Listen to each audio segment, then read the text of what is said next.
In every Bitcoin bull market, the size of the advocates that are positively talking about Bitcoin in the mainstream are getting an order of magnitude bigger each 4-year cycle. Now, today I'm going to make the case for why the advocates who are publicly endorsing Bitcoin today in 2023 hold the key to unlocking the next 1 billion Bitcoin users in the 2024 Bitcoin halving cycle. So think about 2017. Who was talking about Bitcoin? A famous figure? Not many. We had John McAfee, who most people thought was crazy. And then, of course, we had the Winklevi twins. Nobody really knew who they were. And I believe that speculation or that mania in 2017 was driven by only a few million people trading and knowing about Bitcoin. But think about 2021. We saw an order of magnitude leap in the size of the positive Bitcoin advocates that we had. We had nation states like El Salvador making Bitcoin legal tender. We had the world's greatest investors all around the world begin to endorse Bitcoin. So of course we're talking about Paul Tudor Jones, Stanley Druckenmiller, Bill Miller, the world's greatest investors all said that Bitcoin was, the fastest horse, or Bitcoin was a great hedge in the great monetary inflation. And we also had the CEOs of public companies putting Bitcoin in their reserves as the premier, pristine treasury reserve asset. So think about that. There was a big step up between 2017 and 2021. And now I'm going to make the case for why the next step up in 2024 is going to absolutely knock your socks off. So let's first start off and look at the presidents all around the world who are publicly endorsing Bitcoin. Now, of course, put your thoughts about presidents and politicians to the side for one moment. Yes, a lot of them could just be gaslighting us, but let's look at the size of their audience that they are talking about Bitcoin to. So let's start off with the 4th largest country in the world, and that is Indonesia. So let's start off with Ridwan Kamil. He has over 5 million followers on Twitter, and he is the leader for a small part of Indonesia that is not very small at all, okay? He actually controls or leads over 50 million people in Java in Indonesia. And of course, he talked at the Bitcoin 2023 Miami conference that went down early in the year, and he had this to say. The biggest reserve of renewable energy in the world. That's where the Bitcoin minings come to play. In the future, we could be the heaven for a Bitcoin investor. Now, Ridwan Kamil is also vying to become the next president of Indonesia, who I believe is having an election process at the end of this year or early 2024. So imagine if Ridwan Kamil is the next president of Indonesia, okay? The country has over a couple of 100 million people, and to have a Bitcoiner saying things like he did say at the Bitcoin conference, being the leader for that huge country, that would be a huge boom for Bitcoin. But he wasn't the only potential president who talked at the Bitcoin Miami conference earlier in the year. Of course, we have RFK. We talked about him in a recent video. He has a couple of million followers on Twitter right now, and he is absolutely shocking everyone in the space with all of his outlandish claims and promises that he believes he will enact if he is the president of the United States. He recently said he's going to back all US debt with a 1% Bitcoin backing, and he also said that he wants to exempt Bitcoin from all future taxes moving forward into the future. But he's not the only potential president in the United States who is also very, very bullish on Bitcoin. And we also have names like Ted Cruz, who wants to completely outlaw central bank digital currencies in Texas, and he's also very fond and favorable towards Bitcoin. And we have other potential US candidates such as Vivek Ramaswamy, I hope I pronounced that name correctly, who is also positive on Bitcoin and also spoke at that 2023 Bitcoin Miami conference. But I think the most interesting potential Bitcoin president that we could see in 2023 comes in the form by a man with some pretty nice mutton chops down in Argentina. His name is Javier Milei, and he is a hard money specialist. He was actually an economist who taught at many different schools in Brazil and 2 other countries in Latin America that escape my memory at the very moment. But he is a fan of abolishing central banks and allowing currencies to actually freely trade against each other. And he right now is in the lead to become the next president of Argentina in their October 2023 elections, going down later in the year. You guys can even see that a couple of years ago, he went on live TV and they actually blindfolded him and they gave him a bat and they made the Argentinian central bank into a big piñata for him to smack around a little bit. I'll play that video for you guys to check out. Ahí está. Es un piquetero. Ahí está. Ahí está. Atención, Cuidado, es el día de su cumpleaños. parece que ¿Cómo me- tranquilidad? Simple. Cuidado, Cuidado, chicos, Vicky, córranse. Pará. Para, ¡Pará! ¡No! ¡Pará! ¡Cuidado! ¡No! ¡Cuidado! ¡Pará! ¡Acá! Ahí. ¡Pará! Bueno, basta.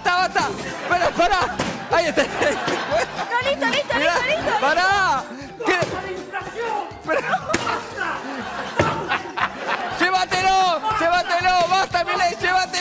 He only has around 1 million followers on Twitter, but if he becomes the leader of a country with 46 million people, and he's a Bitcoiner, that's again huge for Bitcoin, and it's pushing that Bitcoin message out into the billions, okay? Not just the tens of millions like the last bull run, but if we have lots of different presidents, all with very big megaphones, suddenly that Bitcoin message begins to permeate the masses. It begins to get out to the billions and not the tens of millions.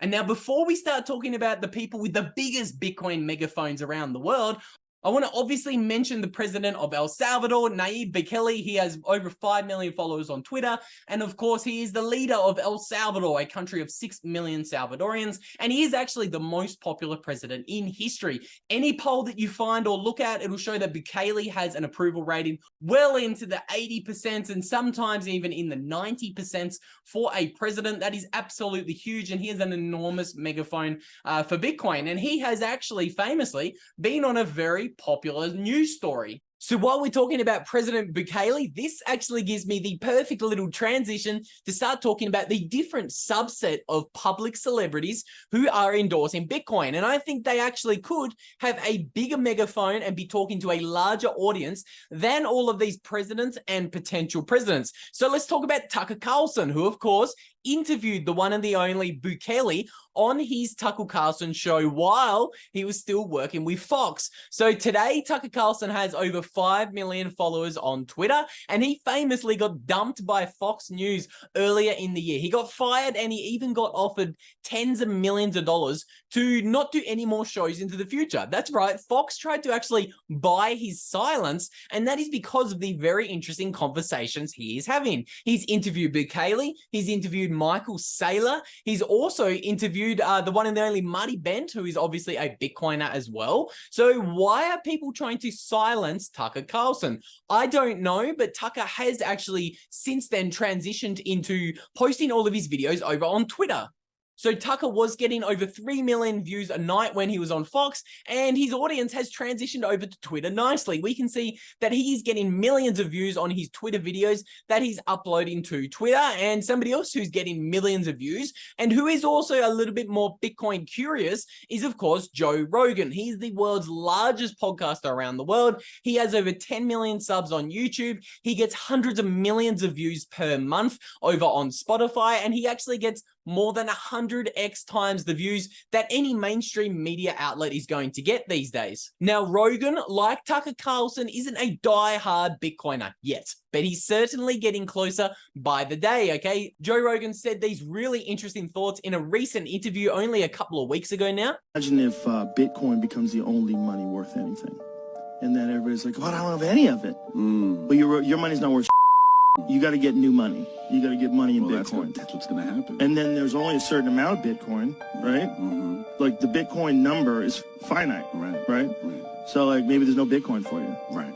What the are you talking about? That's what's going to happen. That's what's going to Rogan has had a number of other very interesting conversations on his podcast around Bitcoin adjacent topics. And this is where I want to talk about somebody else who I believe is one of the most underrated public advocates for Bitcoin. His name is Adam Curry. And in 2022, in one of his 4 appearances on the Rogan podcast, he actually had this to say. But let me tell you, the apocalypse is coming and you're going to need a Bitcoin. At least one.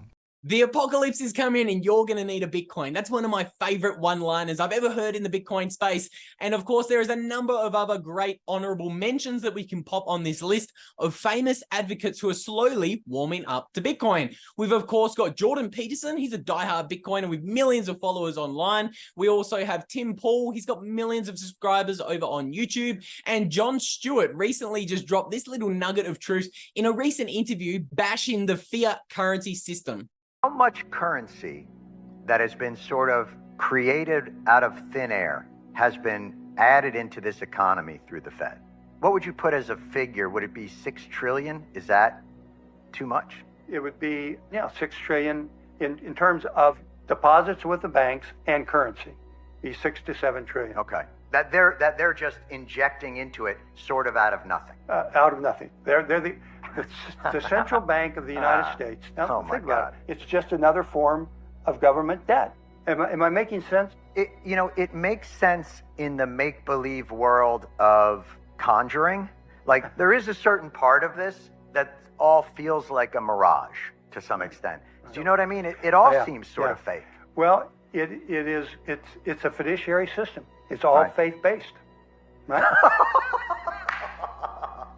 Oh, my Lord. Yes, you got to have confidence in that currency, in that dollar, because there's nothing backing. There's no gold backing. So it's in some ways it's a mass delusion. Well, So I don't know about you guys, but I think the names of the advocates for Bitcoin are just growing exponentially larger every bull run, okay? And I think this next 2024 Bitcoin mania could be one that's absolutely crazy. Everybody knows about the 2017 ICO mania, of course. That was the race to get rich. And I think these public advocates who are starting to talk about Bitcoin are only one special ingredient in this mix of things that we are seeing today. We have the public figures slowly endorsing Bitcoin, but we also have the world's largest asset manager also endorsing Bitcoin and quietly releasing a 2022 research paper where they're saying that the optimal asset allocation for Bitcoin is 85%. And what's even more interesting than BlackRock is the conundrum that is currently facing America.